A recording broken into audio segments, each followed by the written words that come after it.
They said the SEAL cadets were fearless, unbreakable. The kind of teens who could stare down crashing waves in midnight drills without flinching. But the night the new girl arrived, fear found them. And it didn't come from a ghost story, a prank gone wrong, or some legend whispered around campfires. No, it came from the moment they slammed her onto the mess hall table and watched her eyes open to something they never expected. Something that would change all of their lives.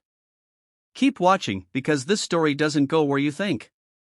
The wind slapped rain sideways across Camp Trident, where the Pacific groaned and rolled like something ancient waking up. The SEAL cadet program wasn't a place for the soft-hearted. It was the kind of summer training that chewed you up, toughened you, and spat you out someone stronger, or not at all.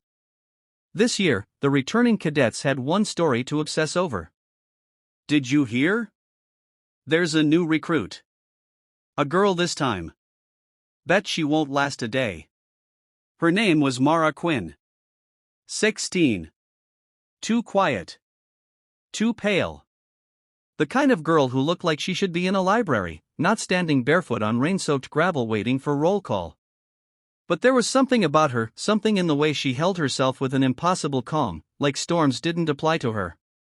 The veteran cadets didn't like that. Especially Reed Calloway, the unofficial alpha of the group, son of a decorated Navy SEAL, leader in everything, and the kind of boy who believed respect was something you took, not earned.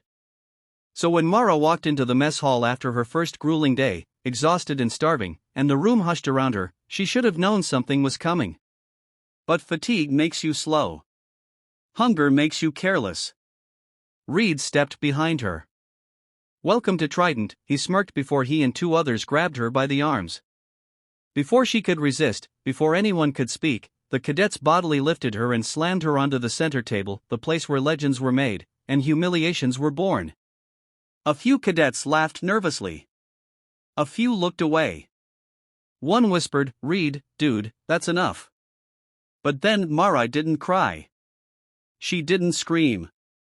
Instead, she opened her eyes. Calm. Cold. Unblinking. The lights flickered. The overhead fan stopped spinning. Every window in the mess hall vibrated like something was pressing against them from the outside. And her voice, soft but razor steady, broke the silence. "You shouldn't have done that."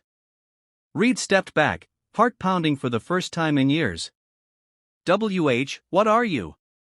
Mara sat up as if gravity didn't matter, breath steady, eyes glowing not with light, but with something deeper. "I didn't come here to hurt anyone," she murmured. "But if you treat me like a threat, the world reacts." The building groaned. Something cracked outside. And that was when Reed, brave, relentless, unshakable Reed, did the unthinkable. He ran. All of them did. They fled into the rain, slipping in mud, tripping over their own boots, screaming as if chased by the devil. Because nothing scares a predator more than realizing the prey isn't prey at all. Inside the mess hall, Mara remained sitting on the table, breathing slowly as the storm outside quieted around her, almost as if it were listening. And for the first time that day, she whispered to herself, "Please, not again." Morning broke with tension thick enough to choke on. The cadets whispered about Mara like she was a monster from the deep. She made the storm move. No normal person does that. Maybe she's dangerous. But it wasn't fear of Mara that terrified the instructors, it was the fact that the entire mess hall security system had recorded electromagnetic surges just moments before the cadets ran out screaming. Commander Haze, a hardened veteran with a jaw carved from stone, watched the footage 3 times before calling Mara to his office. She entered quietly, wet hair braided, eyes tired, not threatening. Not even close. She sat down like someone used to being called a problem. "Mara," Haze said, "I need you to tell me exactly what happened last night."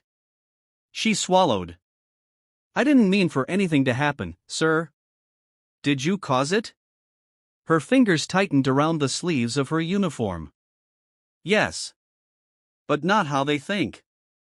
He waited. Mara exhaled shakily. "When I get scared, or overwhelmed, I affect things. Electricity. Weather. Pressure. I don't know why. It started after my family, she stopped, swallowed hard. After they died. And other people got hurt. I joined this program because I heard it teaches control. Discipline. I wanted to stop being afraid of myself. Haze didn't move. This wasn't a monster.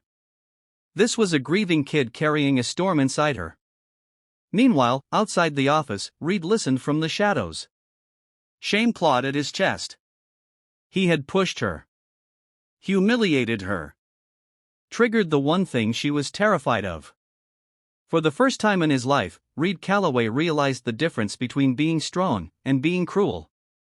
He knocked on the door. "Commander? I need to talk to her." Haze raised a brow but stepped aside. Reed entered, hands trembling. "Mara. I'm sorry. What I did wasn't a prank. It was wrong. And I think you're stronger than any of us. Not because of whatever that thing is you can do. But because you didn't break. Not even last night."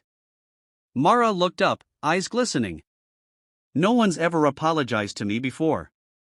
Reed exhaled, slow. "We can help you. Learn control. Together." Haze folded his arms. "That depends on you, Mara. Training won't be easy. But nothing worth mastering ever is." Mara nodded with new resolve. "I'll do whatever it takes." And as the three of them stood in that cramped office, a fragile alliance formed, one stronger than the storm, stronger than fear, stronger than any secret. Because the world didn't need another weapon. It needed someone brave enough to master the storm within.